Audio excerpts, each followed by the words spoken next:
graça e a paz do nosso Senhor Jesus Cristo esteja aí com você, onde você estiver, com a sua família, com os seus queridos, afagando o teu coração, te dando consolo, te dando tranquilidade nesta manhã. Eu quero deixar para vocês, nesse início de louvor cantado, um salmo.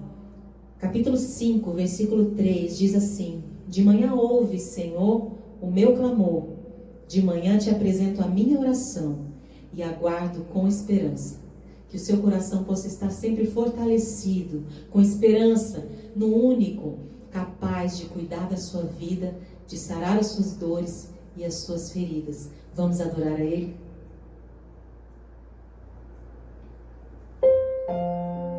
Obrigada, Senhor, porque Tu és um Deus grande. Tu és um Deus maravilhoso. E é isso que nós queremos dizer ao Senhor nesta manhã.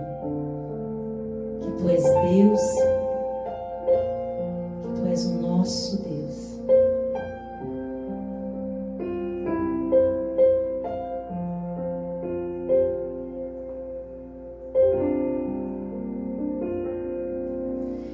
Grande é o Senhor e muito digno de louvor. Na cidade do nosso Deus, seu santo monte, a alegria de toda a terra.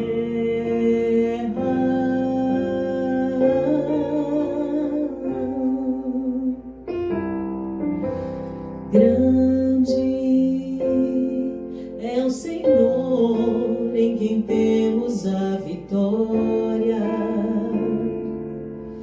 e que nos ajuda contra o inimigo. Por isso diante dele nos prostramos.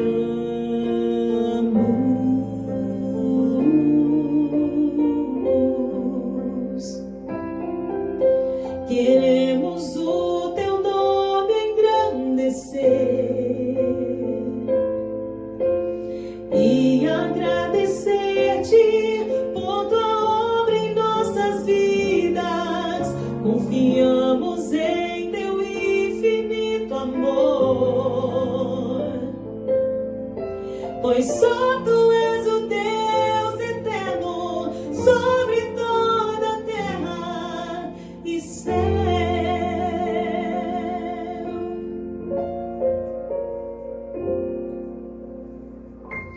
Digno de glória e honra, levantamos nossas mãos para teu nome exaltar.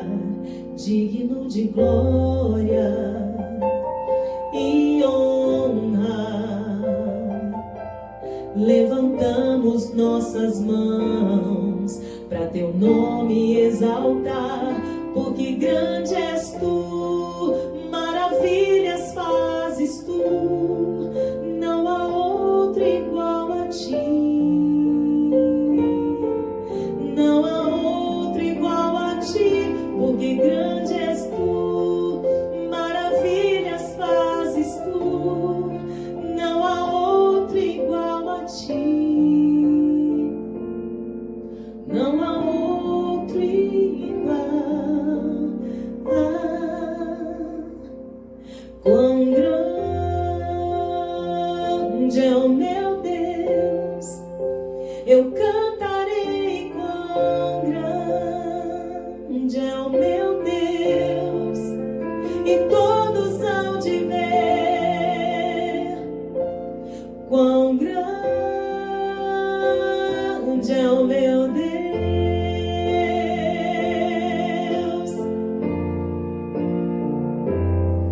Sobre todo nome é o teu, tu és digno do louvor. Eu cantarei, quão grande é o meu Deus.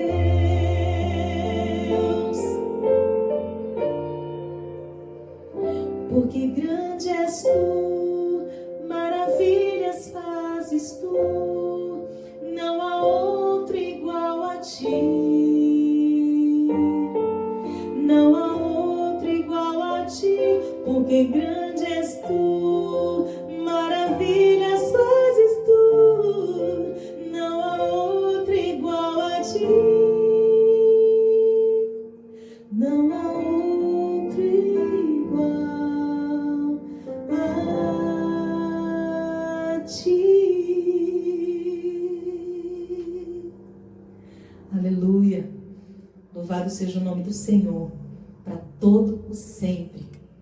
A palavra de Deus lá no livro de Marcos, capítulo 4, conta uma parte da história de Jesus com os discípulos. Jesus estava ali num barco com os seus discípulos. E o texto diz assim: naquele dia ao anoitecer, disse Jesus aos seus discípulos: vamos para o outro lado. Deixando a multidão, eles o levaram no barco assim como estava. Outros barcos também o acompanhavam. Levantou-se um forte vendaval e as ondas se lançavam sobre o barco, de forma que este ia se enchendo de água. Jesus estava na popa, dormindo com a cabeça sobre um travesseiro. E os seus discípulos o acordaram e clamaram: Mestre, não te importas que morramos? Ele se levantou, repreendeu o vento e disse ao mar: aquiete-se, acalme-se. O vento se aquietou e fez-se completa bonança. Então perguntou aos seus discípulos: por que vocês estão com tanto medo? Ainda não têm fé? Eles estavam apavorados e perguntavam uns aos outros: quem é este que até o vento e o mar lhe obedecem? Jesus está conosco, Ele é Deus Emanuel.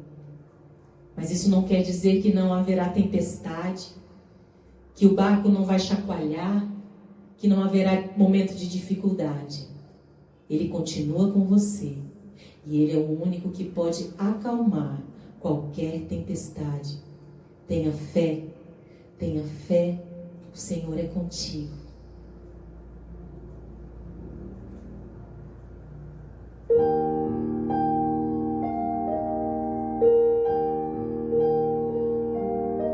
Nós te adoramos, Senhor. Mesmo em meio à tempestade, mesmo em meio a lutas,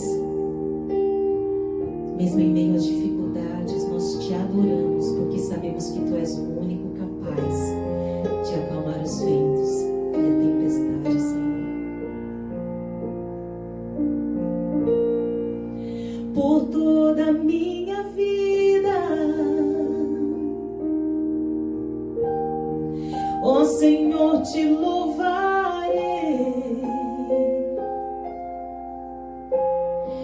pois meu fôlego é a Tua vida e nunca me cansarei.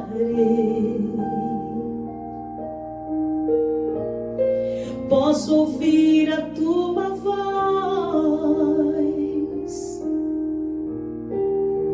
é mais doce do que o mel, e me tira desta cova e me leva até o céu. Já vi fogo e terremotos,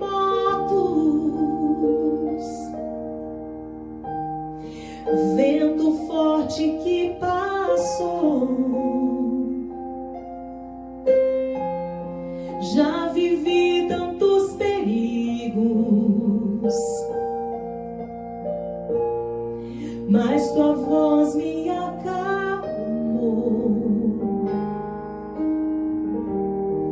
Tu das ordens às estrelas e ao mar os seus limites.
Obrigada, Senhor, pela tua palavra, pela segurança que a tua presença nos dá, Pai.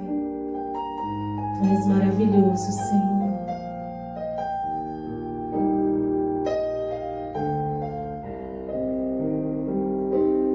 Seguimos te adorando, não importa a situação, Pai.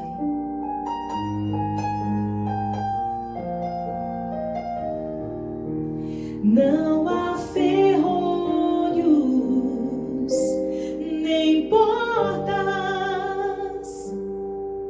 que se fechem diante da tua voz. Não há doenças, nem culpa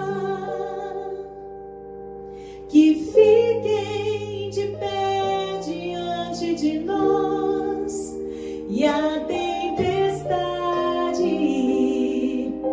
se acalma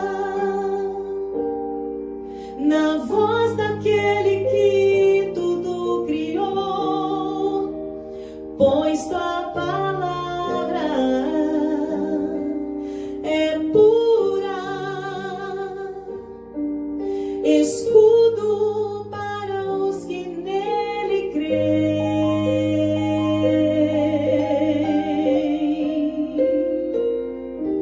Senhor, seja exaltado, Pai, para todos sempre. Queremos estar cada vez mais perto de Ti, Senhor. Mais perto de Ti, Senhor, é onde queremos estar, é onde sentiremos a Tua segurança, é na Tua presença, Senhor, é onde somos sarados, é onde somos fortalecidos para as tempestades, Senhor, da vida. Oh Deus, a Tua presença nos fortalece, Pai.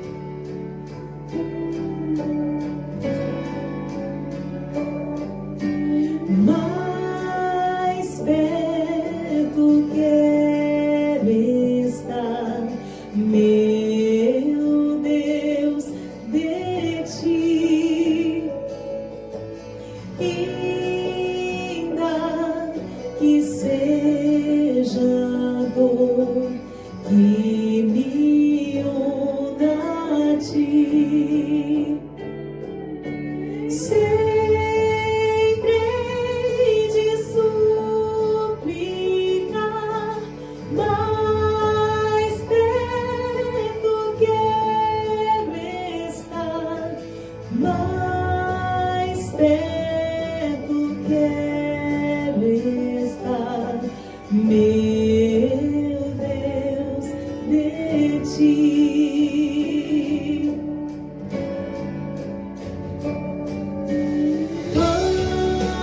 Andando triste aqui na solidão, paz e descanso a mim Teus braços dão. Sempre de suplicar, mais perto quero estar, mais perto quero estar, meu Deus, de Ti.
Senhor. E queremos estar mais perto cada dia da Tua presença, da paz que a Tua presença nos dá, da segurança que só temos em Ti, Senhor. Oh, Deus. Obrigada, Pai, pela Tua presença. Obrigada, Senhor. Obrigada, Jesus. Seja exaltado para sempre, Pai.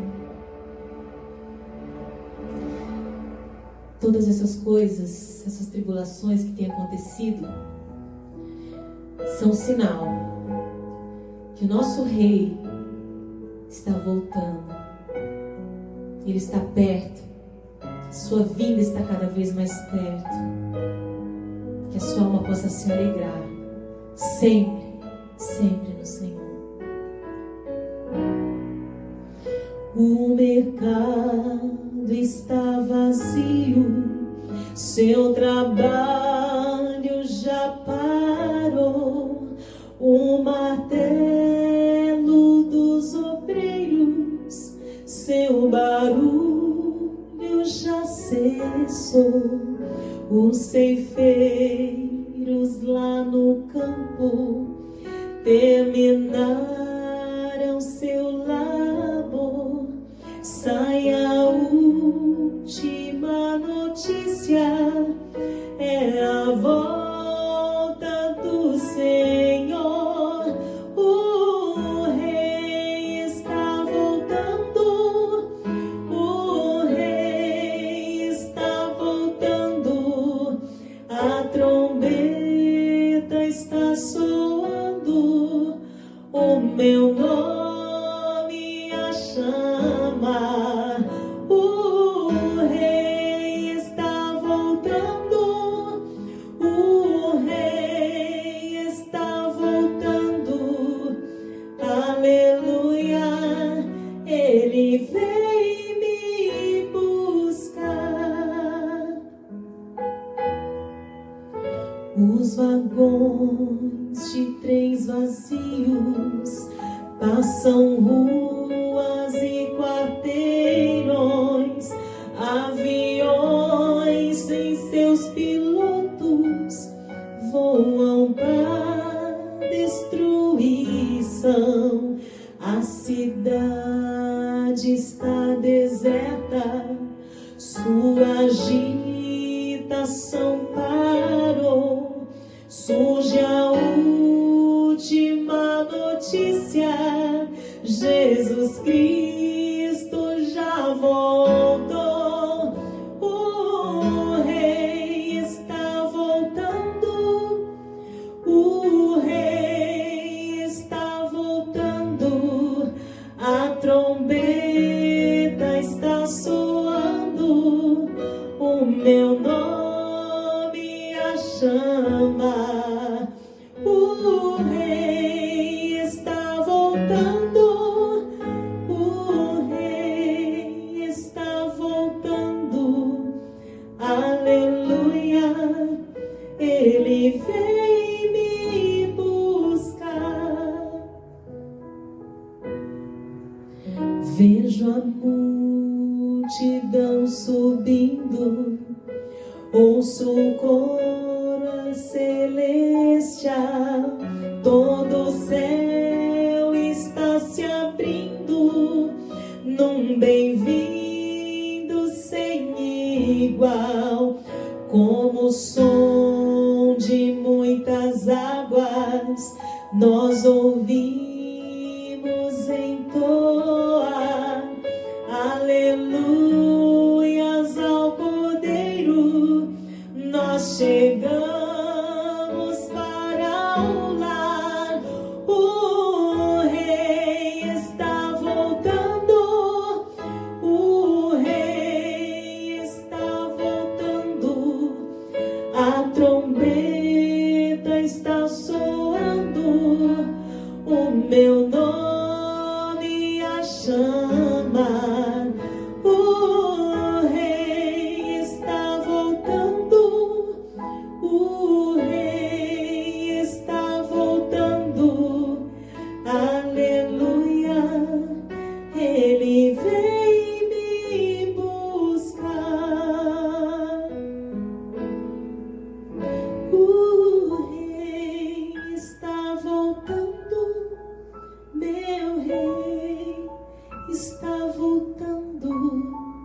a trombeta está soando, o meu nome a chama.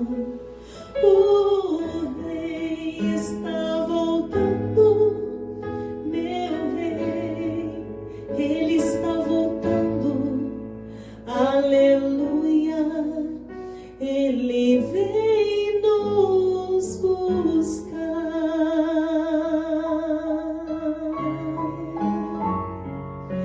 Louvado seja o nome do Senhor para todo o sempre. Olá, meu irmão, minha irmã, olá, família PIB. Estou aqui para orar e interceder pela sua vida, pela vida da sua família, pela sua saúde, interceder pelas demais situações pelas quais passam o povo brasileiro, o povo cuiabano, o povo mato-grossense. E eu quero, neste momento, agradecer a Deus e também clamar ao Senhor. Vamos orar. Pai Santo, em nome de Jesus, Pai de amor, nós estamos aqui, Deus, de graça e de poder, para nos derramar diante do Teu altar, mesmo estando distantes, longes um do outro, Senhor Deus, mesmo, Senhor Deus, estamos muitas vezes confinados em nossos lares. Ó Senhor Deus, nós estamos aqui, estamos na Tua presença, porque o Senhor é o nosso Deus onisciente, onipotente e onipresente. Então, Senhor Deus, isto nos indica, isso nos dá a certeza de que o Senhor pode curar, que o Senhor pode fazer maravilhas. Isso nos dá a certeza, Senhor Deus, de que o Senhor está conosco. E isso também nos dá a certeza de que o Senhor tem ciência de todas as coisas. O Senhor tem conhecimento de todas as coisas.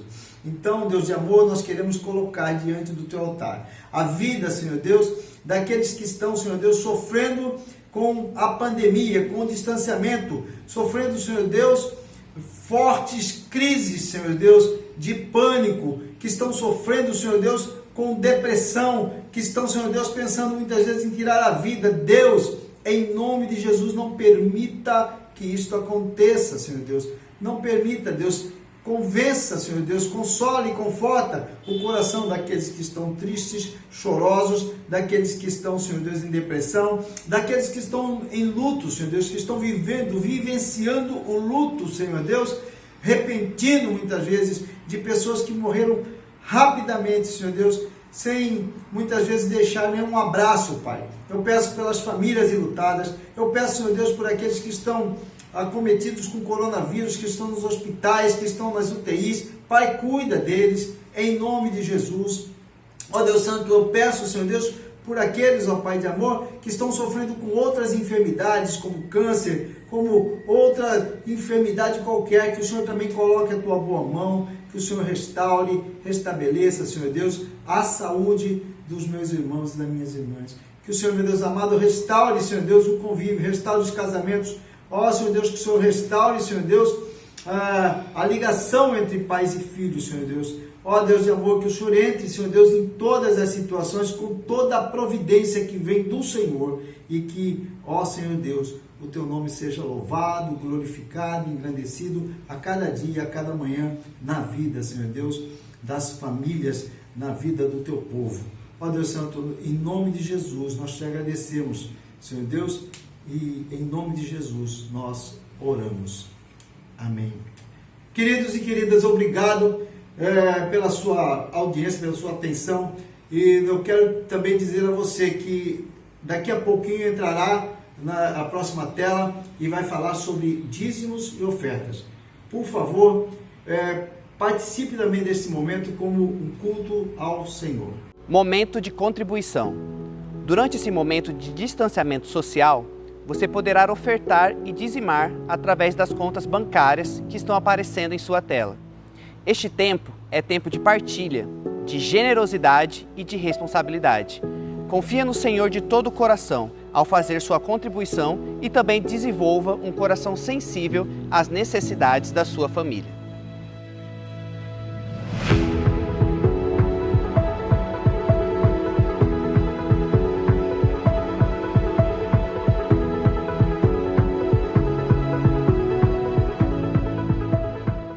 Olá, querida Igreja de Jesus, tudo bem? Hoje nós estamos na 20ª experiência online.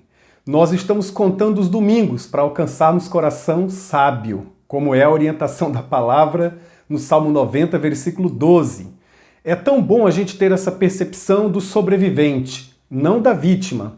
A vítima se fragiliza muito, o sobrevivente se fortalece. E hoje é a nossa 20ª experiência online. Daqui a pouco, mais um pouquinho apenas, nós estaremos juntos novamente no culto presencial e você sabe, a experiência de retorno será um recomeço. Mas certamente nós estamos orando e buscando a Deus para que seja um recomeço abençoador, tá bom? Você sabe, nós estamos já desde ontem na nossa edição do mês de agosto da oração da madrugada. E eu quero reforçar, sim, por favor, reforçar o pedido para que você se una a nós nesta jornada de oração. Nós iremos até o dia 7 de agosto, tá bom? Começamos no dia 1º, hoje é o 2º dia, amanhã o 3º dia e assim até o dia 7 de agosto, todos os dias, das 5 às 6 da manhã. Coloque o seu relógio, coloque o seu despertador para despertar no horário, acorde, lave o seu rosto e comece a orar. Ore pela saúde do nosso povo, da nossa nação, do nosso estado, da nossa cidade. Ore pedindo proteção a Deus pela sua família. Ore pela igreja. Interceda. Há um poder, há um mistério quando o corpo de Cristo se mobiliza em oração. Nós estamos contando as bênçãos e você pode também mandar um e-mail, entrar em contato com a gente através do WhatsApp, como tem sido a sua experiência de oração através da oração da madrugada, tá bom? Agora eu tenho uma outra notícia antes de nós estudarmos a Bíblia daqui a pouquinho. Hoje, às 17 horas, nós não reprisaremos este culto. Nós teremos uma oportunidade nova, ao vivo, uma experiência com todos os pastores da igreja, será transmitido neste canal mesmo, através do YouTube. Nós faremos uma transmissão para conversarmos um pouquinho com você sobre uma das peças da visão da igreja. A nossa igreja tem a seguinte visão: conectar pessoas a Deus e umas às outras, se expressando no grande ajuntamento e através dos pequenos grupos. Mas uma das peças da visão é o princípio de transmissão de autoridade, que está lá no Conselho de Jetro do Antigo Testamento e um conselho que Paulo dá a Timóteo também, na segunda carta de Paulo a Timóteo, no capítulo 2, versículo 2. Uma experiência imperdível. Espero você às 17 horas. Você vai poder interagir também, fazer perguntas. Às 17 horas, uma nova experiência, tá bom?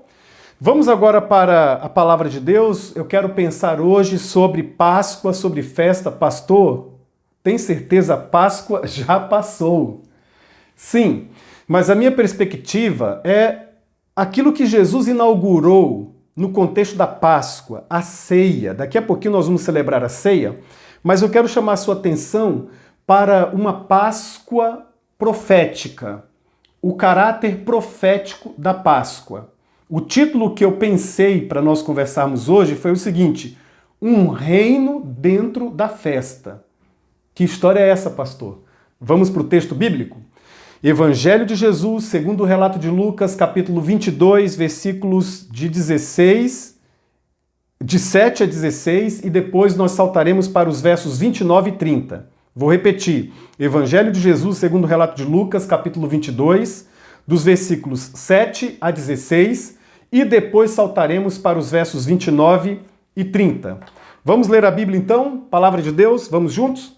Lucas, capítulo 22, a partir do versículo 7. Lucas, capítulo 22, a partir do versículo 7. Eu, se fosse você, além da sua Bíblia, pegaria um caderninho aí para você anotar. A palavra de hoje tem algo muito especial para a sua vida. Eu tenho certeza que vai abençoar muito o seu coração e vai te dar uma nova perspectiva da Páscoa, da ceia, da volta de Jesus e do reino de Deus. Diz assim a palavra do Senhor em Lucas capítulo 22, a partir do versículo 7. Finalmente chegou o dia dos pães sem fermento, no qual devia ser sacrificado o cordeiro pascal.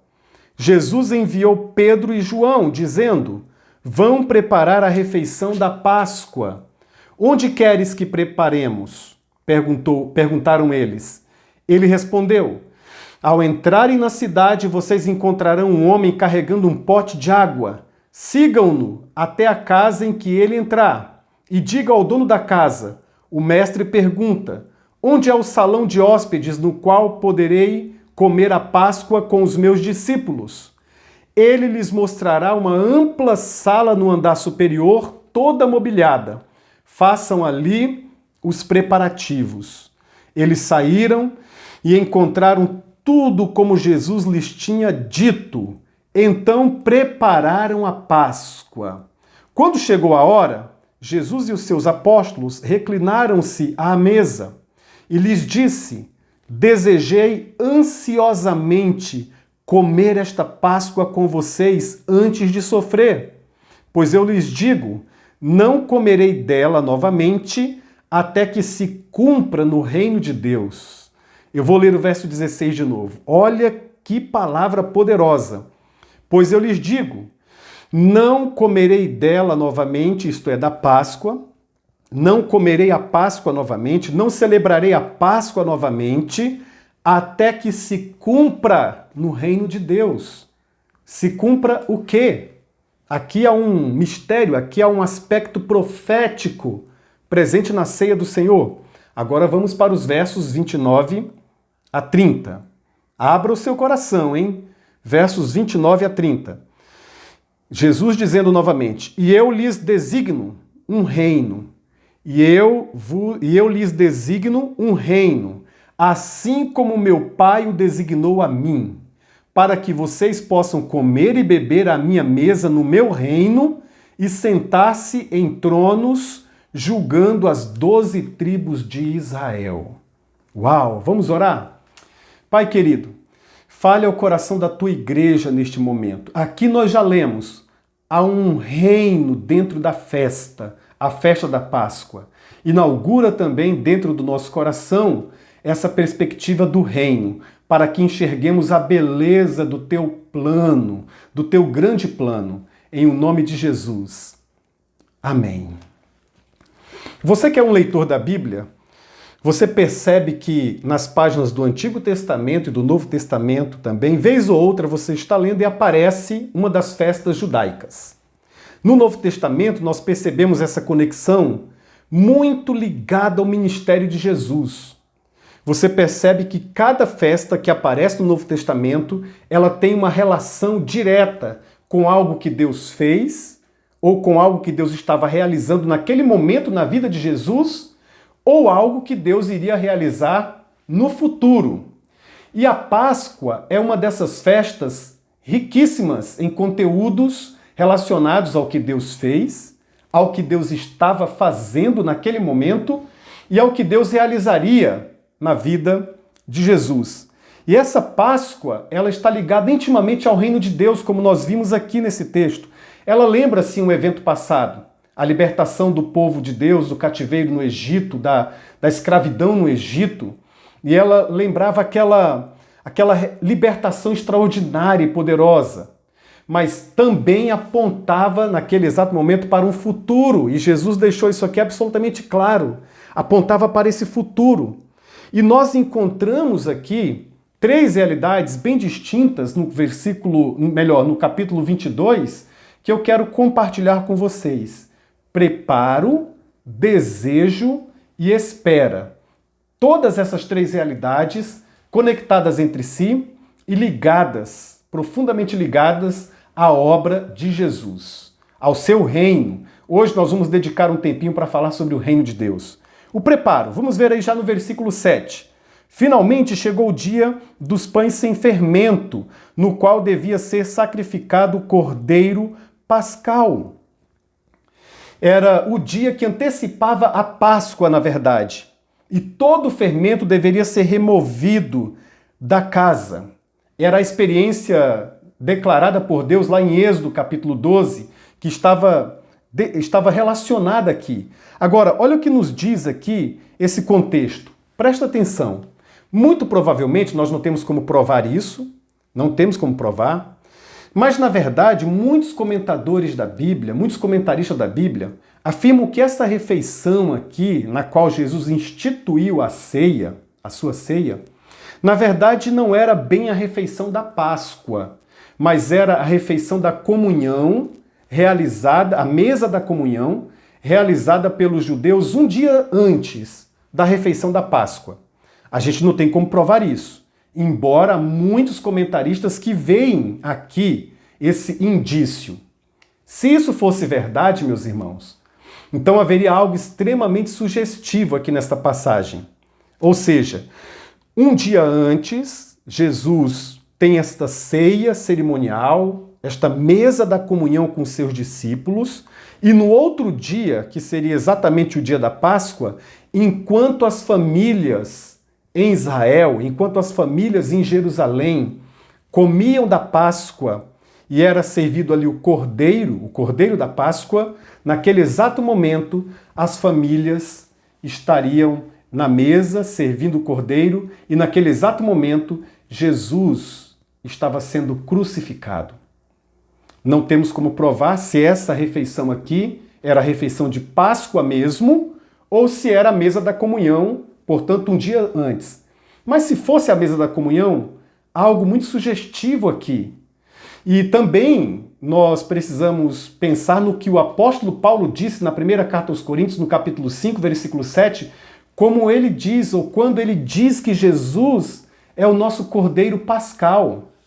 Certamente houve uma razão muito especial para o apóstolo Paulo dizer isso, não apenas a razão teológica que já era suficiente. Eu quero ler esse texto para vocês. Diz assim: finalmente chegou o dia dos pães sem fermento. Não, desculpa. Versículo 7 de 1 Coríntios capítulo 5, tá? Versículo 7 de 1 Coríntios capítulo 5. Diz assim: livrem-se do fermento velho, para que sejam massa nova e sem fermento, como realmente são. Pois Cristo, o nosso Cordeiro Pascal, foi sacrificado. Cristo, o nosso Cordeiro Pascal, foi sacrificado. Então havia todo um preparo, e este preparo já apontava para o que Deus estava realizando, especialmente no contexto dos aspectos proféticos desta festa, a Páscoa. Quando a gente segue a leitura, agora voltando para o nosso texto de estudo neste dia, Lucas 22, a partir do versículo 8 agora, nós lemos assim: Jesus enviou Pedro e João dizendo: vão preparar a refeição da Páscoa. Onde queres que a preparemos? Perguntaram eles. Ele respondeu: ao entrarem na cidade, vocês encontrarão um homem carregando um pote de água. Sigam-no até a casa em que ele entrar e digam ao dono da casa: o mestre pergunta, onde é o salão de hóspedes no qual podereis comer a Páscoa com os meus discípulos? Ele lhes mostrará uma ampla sala no andar superior, toda mobiliada. Façam ali os preparativos. Eles saíram e encontraram tudo como Jesus lhes tinha dito. Então prepararam a Páscoa. Aqui Jesus começa a demonstrar o seu jeito de fazer as coisas, o seu jeito de preparar estas realidades espirituais. E um princípio já emerge aqui deste texto da Bíblia. Jesus, tudo o que ele pede para você e para mim, ele já fez antes. Ele já preparou antes. Ele manda os discípulos, mas ele já havia preparado o cenáculo, o lugar da reunião, todos os detalhes. Nós temos um Deus que pensa nos detalhes. E os discípulos foram apenas seguindo os passos de Jesus. Isto é extremamente importante.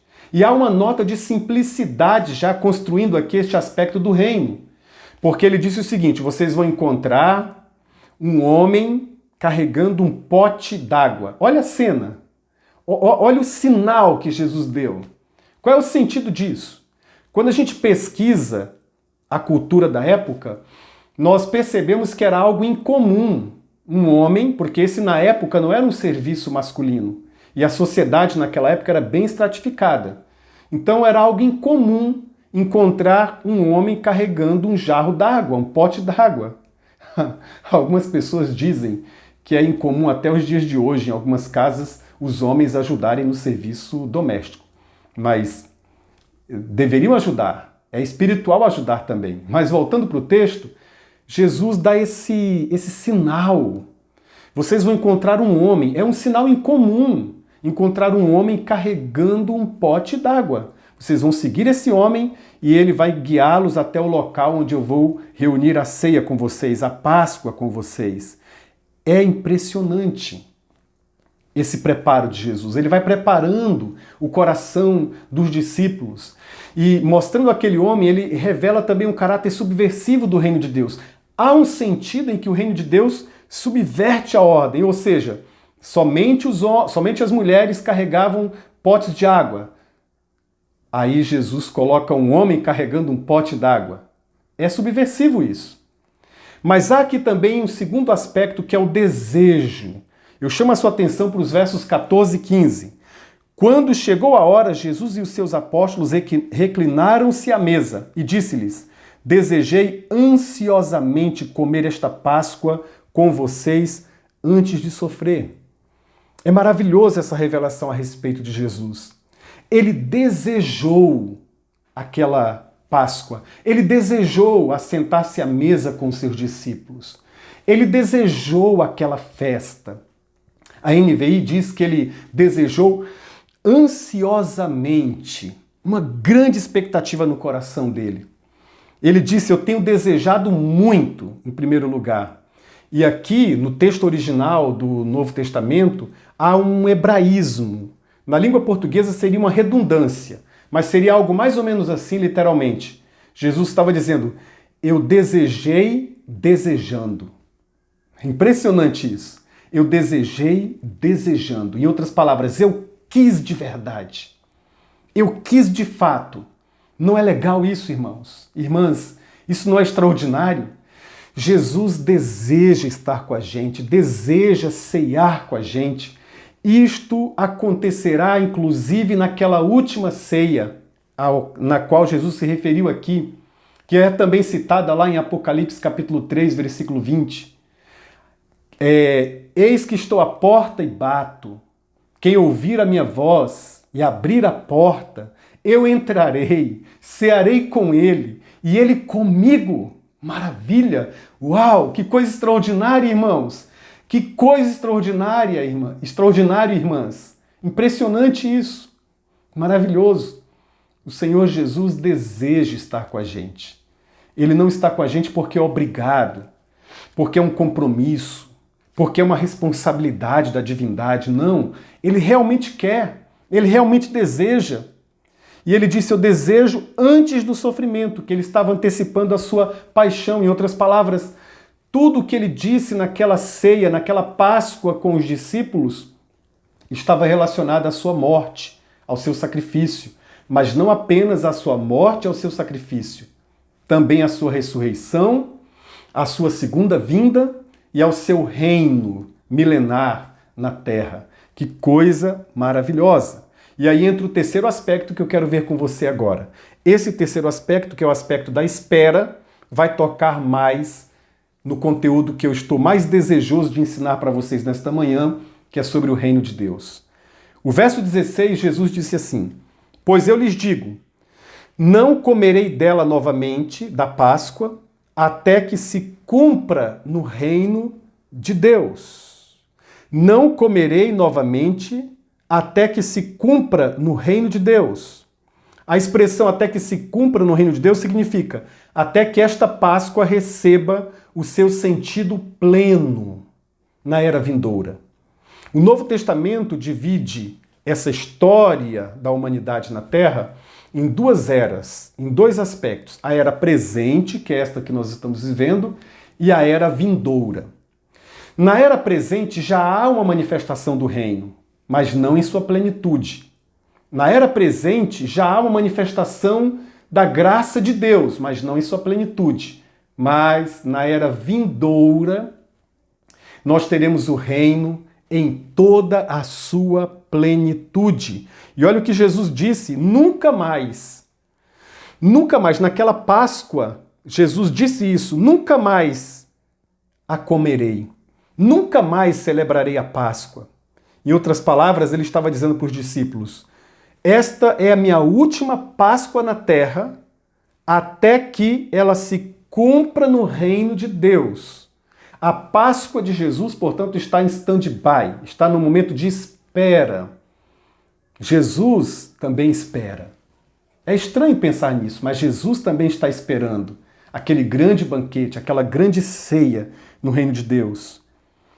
A Bíblia de Estudo Andrews disse o seguinte: o simbolismo da Páscoa se cumprirá com a libertação final da morte e do mal.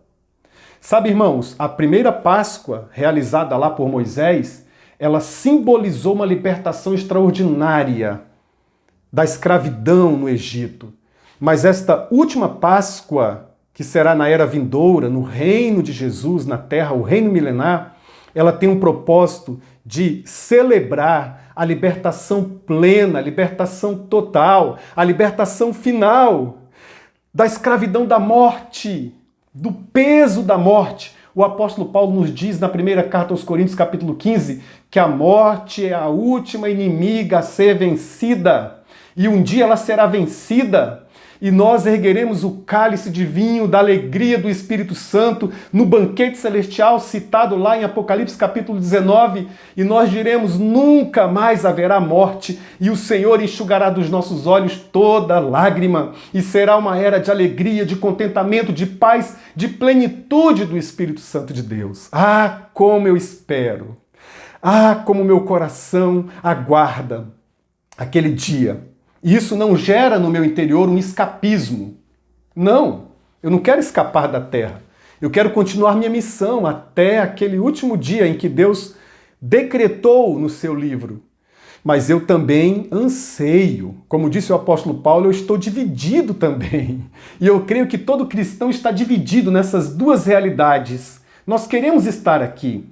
Nós queremos servir a igreja, queremos servir as pessoas, nós queremos comunicar o evangelho para todos, mas uma parte de nós deseja erguer aquele cálice do vinho da presença de Deus, da alegria. E Jesus disse: eu estou esperando por vocês. Eu estou esperando por vocês. Jesus está esperando. Jesus está esperando. Ele está esperando o dia em que você e todos os remidos celebrarão com Ele a Páscoa no sentido pleno. No sentido pleno. Não há uma pessoa por quem Jesus morreu que terá um lugar à mesa do Cordeiro. Que coisa extraordinária, irmãos. Os versos 29 e 30 de Lucas capítulo 22 dizem assim: eu lhes designo um reino. Ou seja, eu designei, eu pensei nisso, eu coloquei no meu plano para vocês um reino.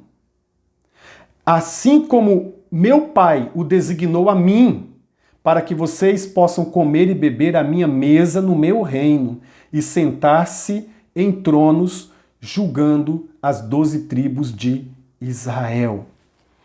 É claro que há uma expressão presente do reino de Deus. Em certa medida, nós já vivemos uma expressão do reino de Deus, mas não na plenitude, irmãos, porque nós não estamos assentados, e nem os 12 apóstolos também. Estão assentados ainda para o julgamento das 12 tribos de Israel. Em outras palavras, os apóstolos de Jesus, eles julgarão todo Israel. Todas as vezes em que Deus mandou os profetas, em que Deus enviou mensageiros, Israel rejeitou e rejeitou até quando Deus enviou o seu próprio filho, Israel rejeitou. Haverá um julgamento, não para condenação. Pelo menos o apóstolo Paulo ensina que não há condenação dos remanescentes. Romanos 11, 26 diz que todo Israel será salvo. Eles, conforme a profecia de Zacarias capítulo 12, eles passarão por um quebrantamento nos últimos dias, e eles olharão para Jesus, a quem traspassaram, e eles chorarão como quem chora a morte de um filho único. Esse dia está tão próximo. Haverá um arrependimento nacional. O texto bíblico diz que eles enxergarão Jesus. De alguma forma, eles olharão para Jesus e eles verão os cravos, e eles chorarão amargamente, como quem chora a morte de um filho único. E ali haverá um arrependimento nacional. Então, haverá o julgamento. Sim, haverá o julgamento, mas não para a condenação dos remanescentes. É um julgamento para que o plano de Deus cumpra o seu propósito, cumpra o fim para o qual foi designado. E a compreensão desta realidade é que há, portanto, uma necessidade de um reino futuro, para a continuidade do reino de Davi. É uma promessa que Deus fez a Davi. Eu restituirei a casa caída, a tenda caída de Davi. E quem vai reinar? O Senhor Jesus. Ele é o único descendente vivo de Davi, porque ele morreu segundo as Escrituras, foi sepultado segundo as Escrituras e ressuscitou ao terceiro dia e voltará. E quando ele voltar, este início do reino será celebrado com um grande banquete. Apocalipse 19 nos dá detalhes sobre isso. Mas há outros textos que eu quero ler com você aqui. Vamos ler esses textos? Pegue sua Bíblia aí. Pegue sua caneta também, marque esses textos. Mateus capítulo 19, 28 a 30. Olha o que Jesus disse. Jesus lhes disse: digo-lhes a verdade, por ocasião da regeneração de todas as coisas. Paulo fala sobre isso também em 1 Coríntios capítulo 15. Por ocasião da regeneração de todas as coisas, quando o Filho do Homem se assentar em seu trono glorioso, vocês que me seguiram também se assentarão em 12 tronos, para julgar as 12 tribos de Israel. E todos os que estiveram deixado casas, irmãos, irmãs, pai, mãe, filhos ou campos, por minha causa, receberão 100 vezes mais e herdarão a vida eterna. Contudo, muitos primeiros serão últimos e muitos últimos serão os primeiros. Jesus fala aqui de várias gerações de discípulos. A primeira geração, os 12 discípulos. Eles se assentarão em 12 tronos para julgar, como eu expliquei agora há pouco. Mas aí ele fala também que aqueles que deixaram casas, irmãos, irmãs, pai, mãe e filhos receberão recompensas. Que coisa extraordinária! Onde se dará isso? No reino milenar de Jesus na terra. 2 Timóteo capítulo 2, versos de 11 a 12. Esta palavra é digna de confiança. Olha como o apóstolo Paulo começa esse texto. Esta palavra é digna de confiança. Se morremos com ele também viveremos. Ou seja, se nós morremos em Cristo, nós ressuscitaremos com Cristo. Se perseveramos, com ele também reinaremos. Com ele também reinaremos. Se o negarmos, ele também nos negará. Mas eu chamo a sua atenção aqui para esse texto. A palavra é digna de confiança. Se perseverarmos com ele também reinaremos. Persevera, meu irmão, persevera, minha irmã.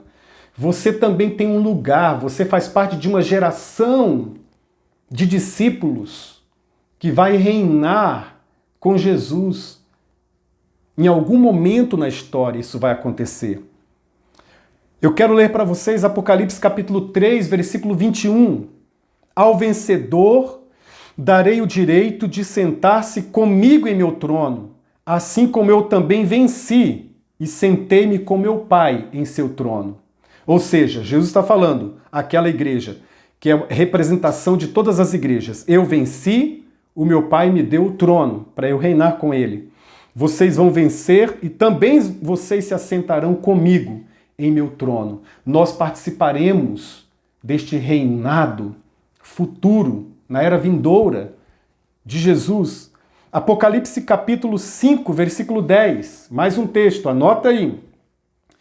Tu os constituíste reino e sacerdotes. Vou repetir. Tu os constituíste reino e sacerdotes para o nosso Deus, e eles reinarão sobre a terra. É uma expressão futura do reino de Deus. Não é a manifestação presente. Agora, eu quero ler um texto para vocês sobre a manifestação presente. Está em Romanos, capítulo 5, versículo 17. Pastor, mas nós já reinamos com Jesus? Numa certa medida, sim, mas não na plenitude. É o que a Páscoa anuncia. Romanos, melhor dizendo, carta aos Romanos, capítulo 5, versículo 17.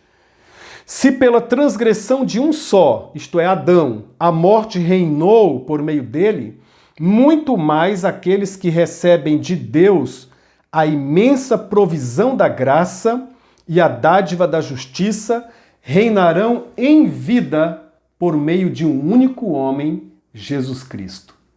Ou seja, o que o apóstolo Paulo está ensinando aqui é que quando você recebe a Jesus como Senhor, você é regenerado, você é salvo, portanto, da ira vindoura e você começa desde o seu novo nascimento, você começa a reinar com Cristo em vida. E você precisa exercitar esse reinado.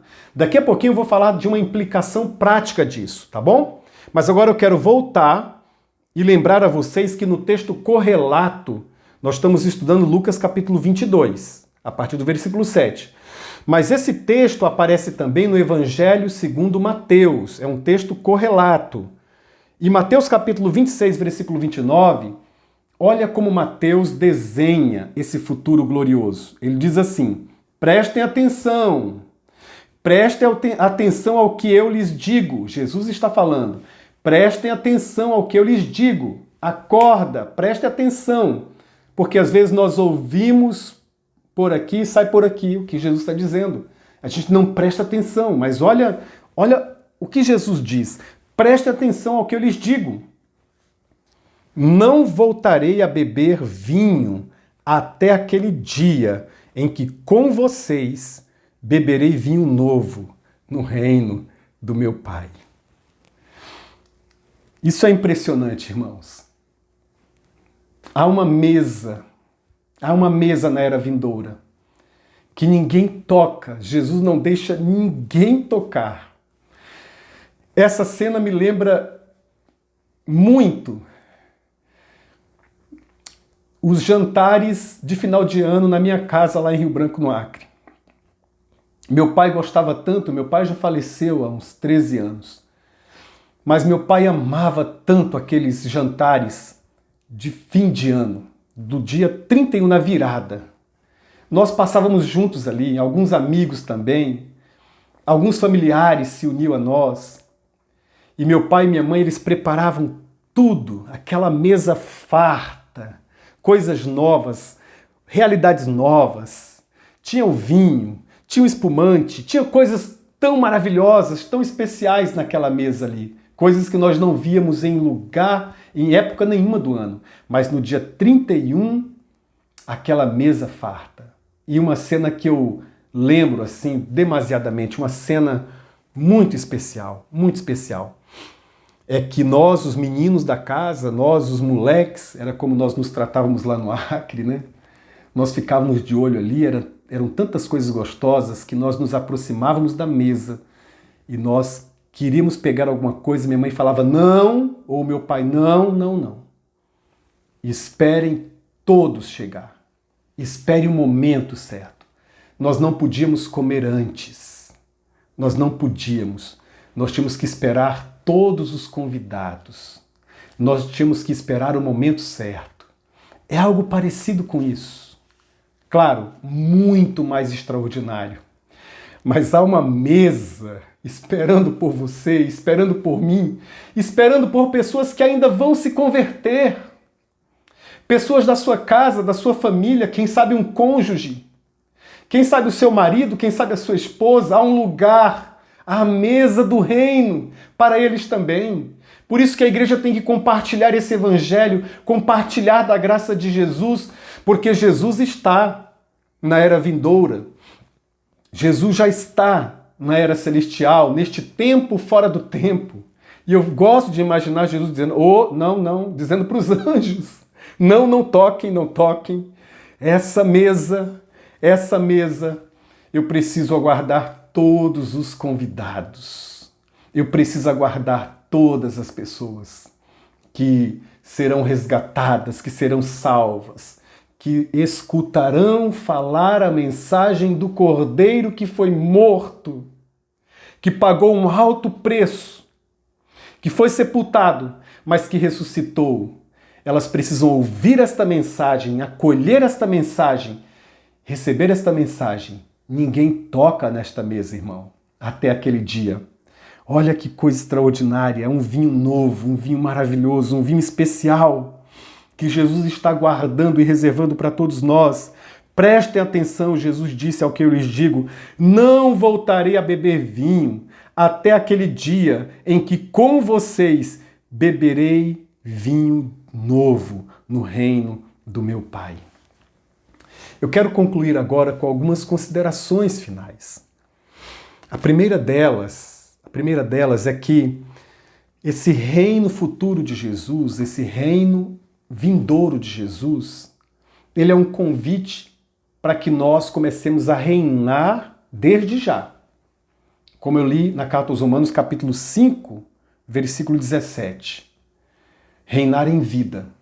Reinar no seu lar não significa que você vai ser dominador. O reinado de Jesus é diferente.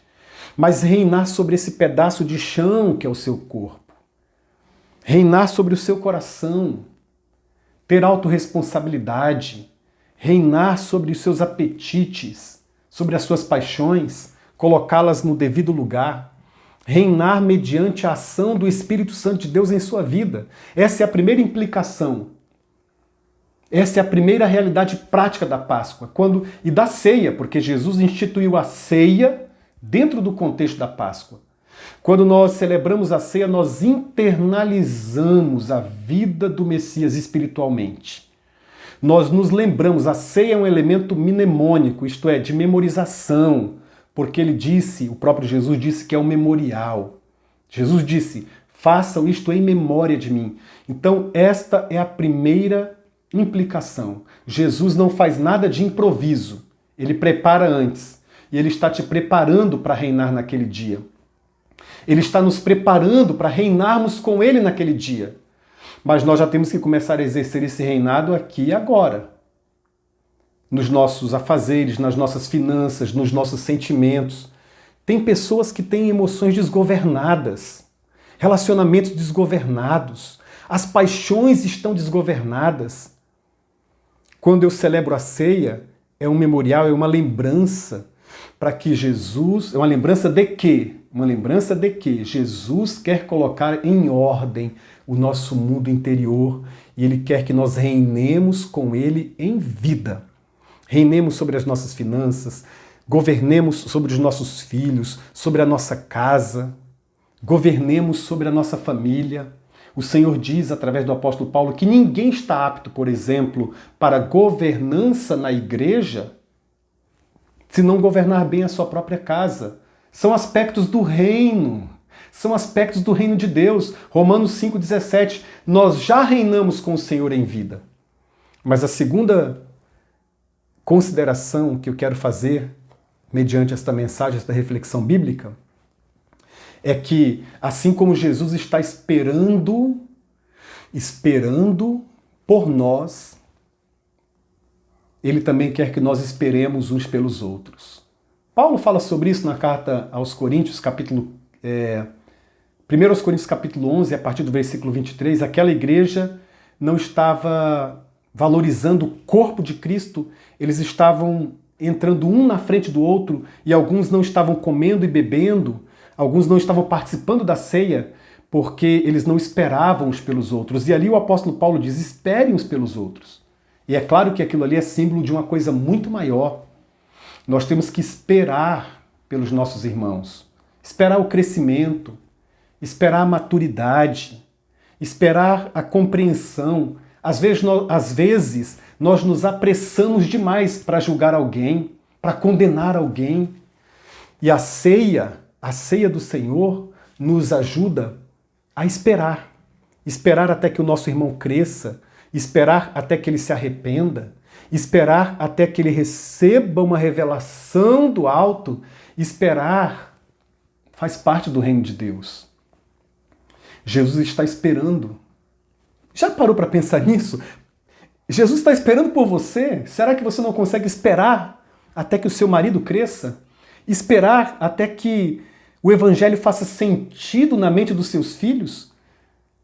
Por que nós temos que apressar o plano de Deus? Nós não precisamos apressar o plano de Deus. Mas a terceira e última consideração prática que eu quero fazer sobre essa realidade é a seguinte: há um reino dentro da festa. Foi o título dessa reflexão. Há um reino dentro da festa.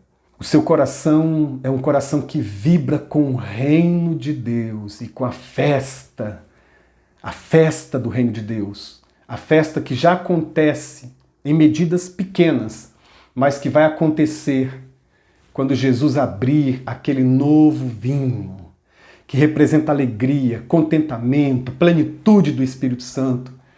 Meu irmão e minha irmã, a palavra de Deus diz na carta aos Romanos, capítulo 12, sejam vibrantes no Espírito, sejam fervorosos no Espírito. Se o seu coração está morno, ore a Deus, busque a presença do Senhor para que ele se aqueça. Se o seu coração não celebra, busque a presença de Deus para que o seu coração comece a celebrar esses aspectos da vida com Deus.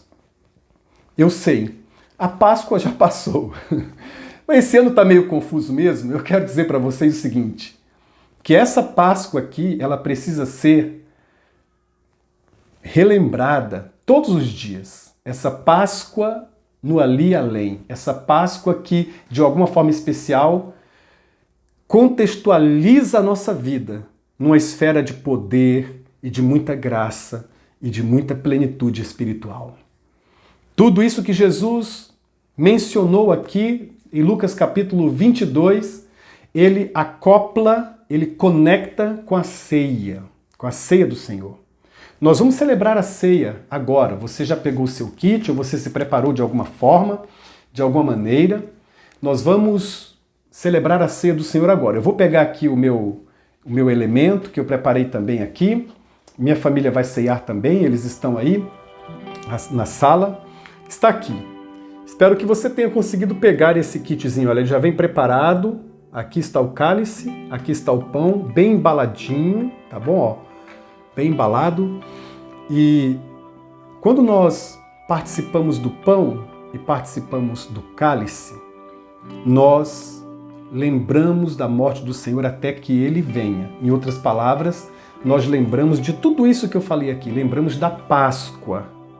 Porque lembre-se de 1 Coríntios capítulo 5, versículo 7. Cristo, a nossa Páscoa, já ressuscitou. O nosso Cordeiro Pascal, ele já ressuscitou. Nós nos lembramos da morte de Jesus em nosso lugar e nos lembramos também da vida. O pão representa o corpo de Jesus partido na cruz do Calvário, moído por nós. E o cálice representa o sangue derramado para perdão, para a remissão dos nossos pecados. E hoje, de modo especial, nós vamos transformar esta ceia do Senhor numa experiência escatológica. Como assim, pastor? Nós vamos nos lembrar, vamos fazer um exercício espiritual de nos lembrarmos do futuro. A Bíblia é tão maravilhosa, é tão extraordinária, que geralmente a lembrança está relacionada ao passado. Mas a Bíblia também nos faz lembrar do futuro. É impressionante isso. Lembrar da eternidade, irmãos. Lembrar que há uma mesa. Lá haverá um vinho novo. Lá haverá uma realidade nova. Mas nós podemos, a cada ceia, a cada momento da ceia, internalizar, interiorizar estas verdades em nossa vida. O Senhor tomou o pão, deu graças, o partiu e disse: isto é o meu corpo que é partido por vós. Da mesma forma, ele pegou o cálice e disse: este cálice representa a nova aliança no meu sangue. Comam do pão, bebam do cálice, e todas as vezes que vocês fizerem isso, façam em memória de mim. Então, em memória de Cristo, comamos pão e bebamos o cálice.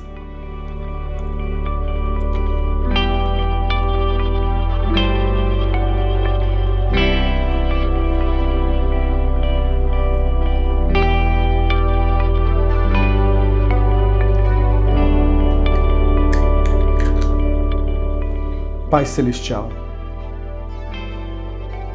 é tão bom sermos visitados pela presença do Senhor.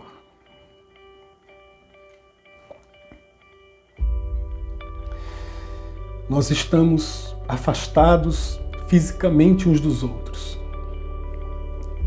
mas no meu coração não há uma tristeza, há uma alegria. Sim, uma alegria de perceber e saber e crer que haverá um tempo em que não existirão mais separações de nenhuma espécie. Estaremos com o Senhor para sempre. Hoje, enquanto ceiamos, ó Deus, nos lembramos do Teu sacrifício que inaugura para nós um novo e vivo caminho, pelo sangue de Jesus. E muito obrigado, querido Deus. Muito obrigado, porque na pessoa do Teu Filho, nós temos um compromisso tão radical dele para conosco, que Ele está esperando para celebrar.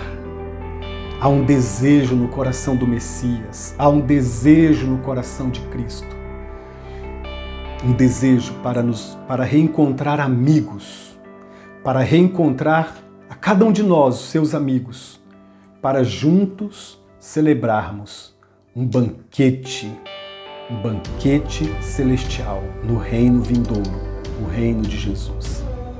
Nós oramos assim, em nome de Jesus. Ajuda-nos, Senhor, a reinarmos em vida.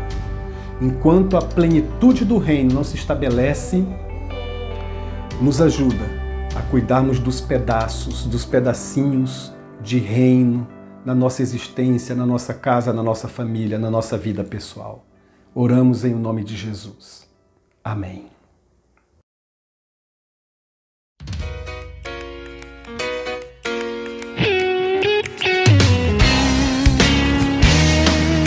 É tempo de agradecer pela vida, pela paz, pela família e os amigos, por Cristo, nosso eterno Pai, pelo dom da eterna graça. Agradeço a Deus que tudo faz. Eu canto graça, graça. Mesmo sendo pecador imperfeito, Ele me ama assim. E dá voz e adora ao Rei, o tu bem fiz. Ele tem sido fiel, fiel prover, fiel amar. Está conosco todo dia, Ele é a razão maior que adorar.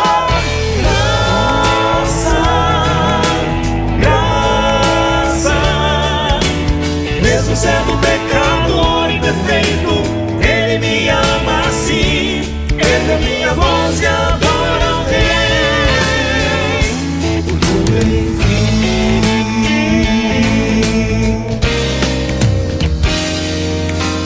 Vamos adorar a Deus.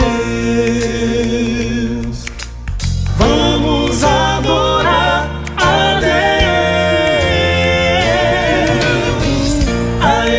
Seja a honra, a Ele seja a glória, a Ele seja todo louvor. Graça, graça, mesmo sendo pecador.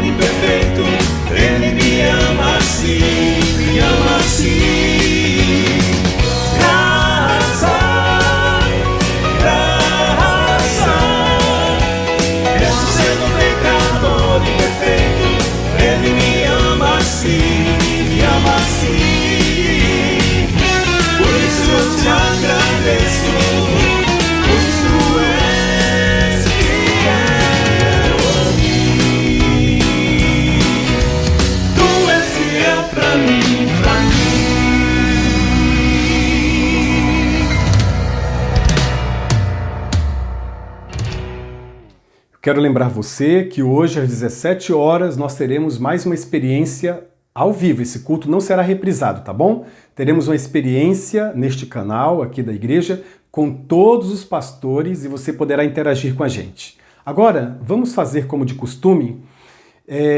Você está próximo à sua família e aos seus familiares, estenda a sua mão na direção deles e vamos juntos ministrar esta bênção apostólica na vida uns dos outros. Vamos lá? Que o amor de Deus Pai, a graça bendita de Jesus, o Filho de Deus, e a comunhão do Santo Espírito seja com esta igreja espalhada em diversos lares em toda a face da terra, hoje e para sempre. Amém. Olá, meu irmão, minha irmã. Nós, os pastores da igreja, iniciamos um movimento online para levar conforto e alívio aos pacientes com Covid que estão internados em hospitais ou isolados em residências. E os pacientes, meus irmãos, estão sentindo falta de uma palavra de esperança e conforto espiritual. Se você tem um paciente do seu relacionamento que está hospitalizado ou em isolamento, saiba que temos uma equipe preparada para levar uma palavra de alívio e conforto espiritual para o seu cônjuge, parente ou amigo que esteja hospitalizado ou em isolamento residencial por conta da Covid-19. Entre no site da igreja www.pibcuiabá.com.br e clique neste banner. Deixe seu contato e os dados do paciente, que nós faremos o contato e lhe daremos um retorno. Que Deus te abençoe com paz.